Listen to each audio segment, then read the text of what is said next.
என்ன செய்கிறான்?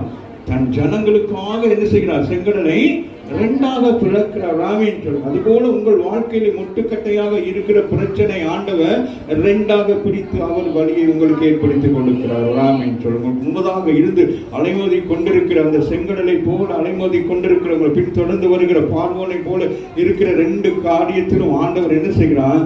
இது ரெண்டையும் உங்களுக்கு அனுமதித்ததுக்கு காரணம் அவர் என்ன செய்கிறார்? உங்களுக்கு ஒரு அதிசயம் செய்ய போகிறார். கரங்களை தட்டி தேவனை மேம்படுத்துங்க. உங்கள் வாழ்க்கையில் ஆண்டவர் அதிசயம் செய்வாரான நீங்கள் ஒரு பிரச்சனைக்குள்ளாக என்ன செய்ய வேண்டும்? கடந்து போகத்தான் வேண்டும். ஆமென் சொல்லுங்க. கடந்து போறோம்னா அப்படி ஆண்டவர் விட்டுற மாட்டார். என்ன செய்வாரு? தொடர்ந்து என்ன செய்வாரு? கூடவே இருந்து உங்களுக்கு அற்புதம் செய்கிறவராக. ஆகவே அந்த வசனத்தை மீண்டும் வாசிக்கும். இதோ நான் ஒரு உடன்படிக்கை பண்ணுகிறேன், பூமியின் எங்கும் எல்லா ஜாதிகளுக்கும் செய்யப்படாத அதிசயங்களை ஆமென் ஜனங்கள் எல்லோருக்கும் முன்பாகவும் செய்வேன்.